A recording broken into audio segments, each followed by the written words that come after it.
right, let's go over the benchmark study guide together. First, with no calculator section. Given the function -3 e to the 2x power, write the limit statement for left and right hand behavior. So the fact that x is in the exponent, I know this is the exponential function.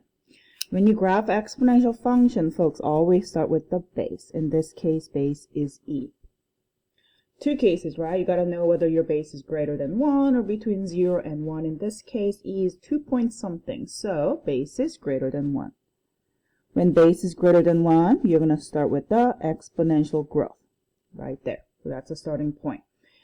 Now, you're looking for the reflection. Notice there's a negative in the front. That means y is changing the sign. When y is changing the sign, it's going to be the x-axis reflection, which now this graph is going to become, you reflect over the x-axis like this. Is there any other reflection? No. What about that 3 and 2? That's only going to make it, this is going to make it vertically stretched by a factor of 3, so make it taller. And that 2 is going to make it horizontally dilated by a factor of half, make it skinny, but that doesn't really affect the end behavior. So I'm going to use this right here. Left end, limit statement, 4 components. Please write LIM, okay? Underneath it, you need to tell me where x is going. I'm talking about the left. So x is going to go to -infinity. And tell me the name of the function. In this case, f of x is equal to, where is it going? Notice this is going to the horizontal asymptote at 0.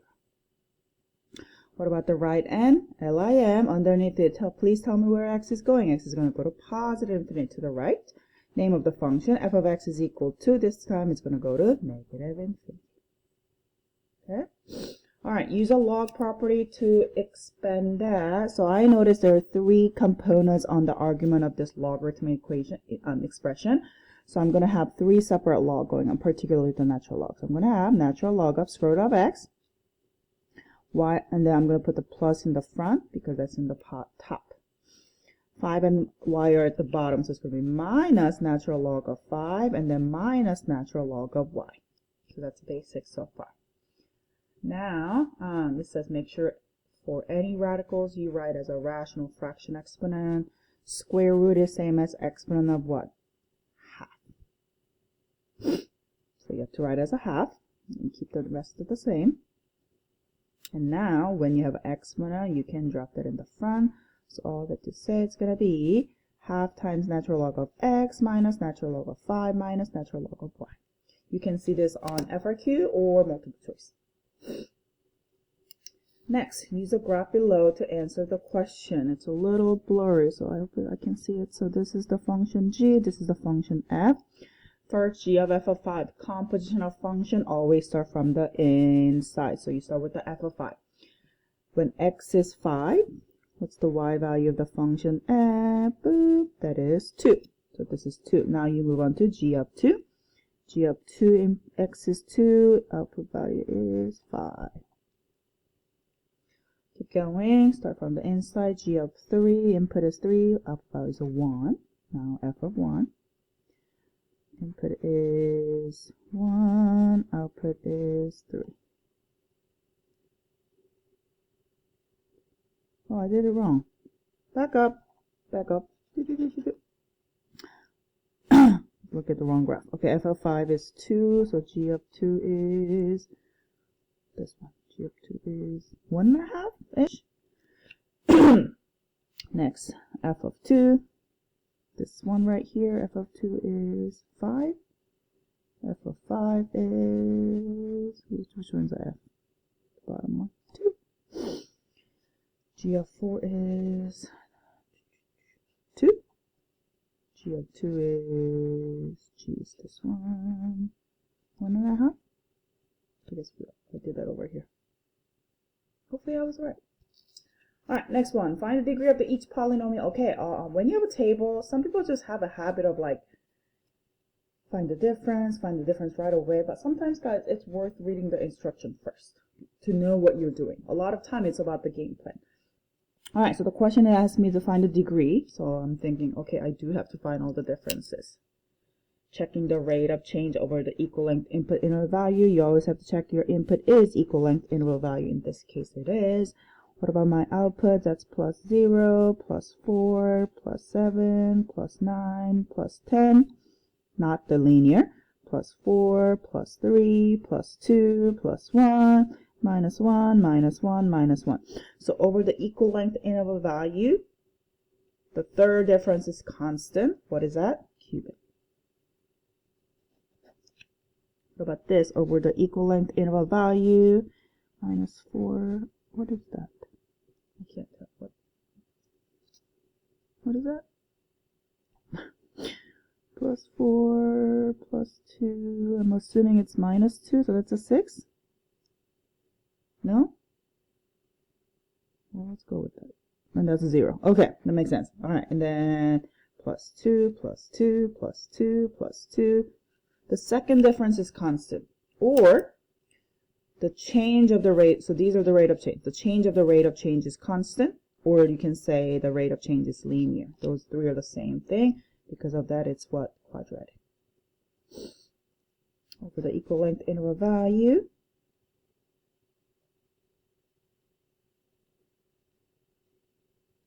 did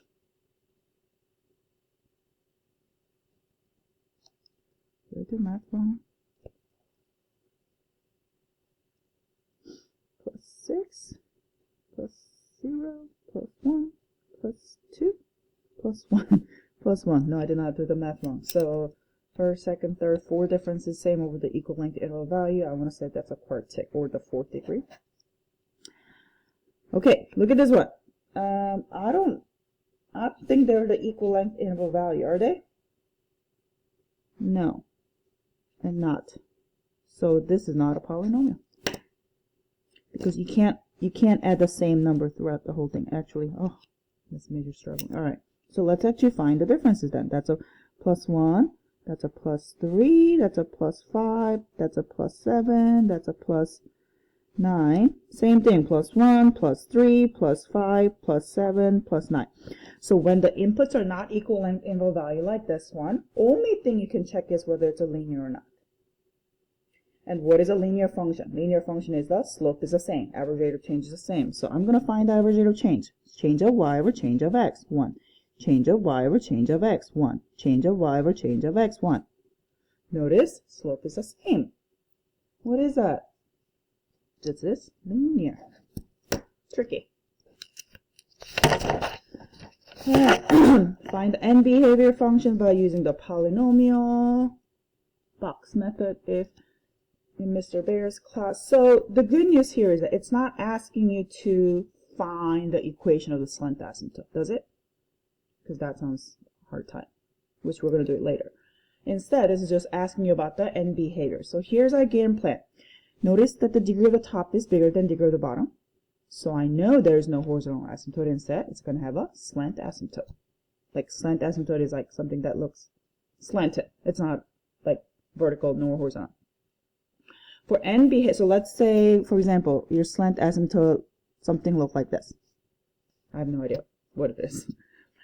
Wouldn't you agree that the left end behavior is going to go down and right hand end behavior is going to go up?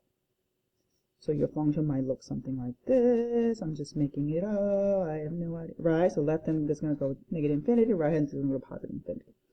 So that's what we're going to do. If you're at Heron, we did use the box method too, but I am just going to use long division. So I'm going to go ahead and find the slant asymptote, but not necessarily the whole thing, but only the largest exponent, like this. Okay, so I'm going to divide this by that. How many x goes into negative 4x to the fourth power? Negative 4x cubed.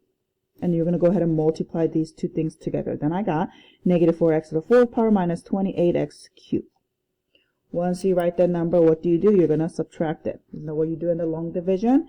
Negative 4x, and then the negative becomes boop, boop, boop. I'm going to change it to positive. So this disappeared. That's our goal. And then over here, I got plus, what is it? 30x cubed. Do I have to keep going? No, I'm not going to, and here's the reason why. So what is your quotient? By the way, the quotient is going to be your slant asymptote, equation of the slant asymptote, the answer. So I got y is equal to negative 4x cubed plus, I don't care about the rest. And here's why I don't care about the rest. The fact that you got negative 4x cubed as a equation of the slant asymptote. I can kind of see the end behavior of the slant asymptote using the finger trick, right? Negative leading coefficient on right hand goes down. Odd degree up and down. So the farthest left of the slant asymptote is going to be up there somewhere, and farthest right is going to go down. So I have no idea, but something like this. That's your slant asymptote. I'm not talking about the actual function, the asymptote itself. So farthest to the left is going to go to the positive infinity. So using the limit statement, the left end is going to be lim x goes to negative infinity of f of x is equal to, going up, positive infinity. Your right end behavior, limit as x goes to positive infinity of f of x is going to go to negative infinity. Let's practice one more. Same thing over here. I'm going to go ahead and divide it to find the slant asymptote. I'm not looking for the whole thing. I'm just looking for the largest exponent of the slant asymptote. Negative 3x times what is 6x cubed? Negative 2x squared. And you multiply it. You got 6x cubed minus 10x squared. Then we're going to subtract it. 0. Then negative 4x squared minus negative 10x squared is going to be 6x squared. And I'm going to pause it. I'm going to use the equation of the slant asymptote. It's going to be y is equal to negative 2x squared plus, I don't care about the rest. All right, what does negative 2x squared look like? Wouldn't that look like down and down? So that's your slant asymptote end behavior, which is same as the end behavior of the irrational function. So left end limit, lim, x goes to negative infinity of, use the correct name, g of x is equal to negative infinity. Right end limit, limit as x goes to positive infinity of g of x is going to go to negative infinity. It's going down and down. Can't even tell. There we go. All right, the figure shows circle with the radius 3. Theta is standard position. Terminal ray intersect with the Q and P point also lie in the circle. Okay, answer the following question. Where is theta, folks? Theta is in the 4th quadrant. That's the key here. So we're going to focus on the right triangle that's in the 4th quadrant. That one right there. Okay, and let me just zoom out here a little bit. So there you go. Ooh, this triangle is same as this one right here. Okay, and there's your reference angle. Now we have to find what sides are of each. If this is x comma y, wouldn't this be x comma negative y? The Q, point Q. This is point Q right here. Right? So this is your x. That's the negative y. So this is the length of x. That's the negative y. It makes sense why it's a negative y, because in the 4th quadrant. What about the length of the hypotenuse over here? With the fact the radius of the circle is 3, it's going to be the same as 3. So this is a triangle we're going to use. If the theta is over here, the reference angle goes over here. In relation to that reference angle, that's your opposite side. That's your adjacent side. That's your hypotenuse side. This is right triangle. Then this problem becomes super easy. Sine is opposite over hypotenuse. Opposite, negative y over hypotenuse, 3. Cosine, SOHCA, adjacent over hypotenuse. Tangent, OA, opposite over adjacent, negative y over x. Okay?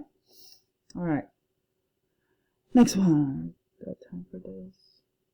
All right, determine whether each table is linear or quadratic. Give a reason for your answer over the equal length input interval value. What's going on? Is that 6? Yeah. Over equal length interval value, the change of the average of change is constant. Therefore, it's a quadratic. Or over equal length interval value, the average rate of change is linear. Or over equal length interval value, the second difference is constant. All of those are correct reasons for quadratic. Sorry, I'm hurrying it, so I don't want my video to get caught in the middle. Plus 2, plus 3, plus 4, plus 5, plus 6, plus 1, plus 1, plus 1. Same reason as this one. Over equal length interval value, which is plus 2, the change of the average rate of change is constant. Anything along the line. Both are quadratic. I have 13 seconds left over this one. I'm not going to have enough time. Oh well.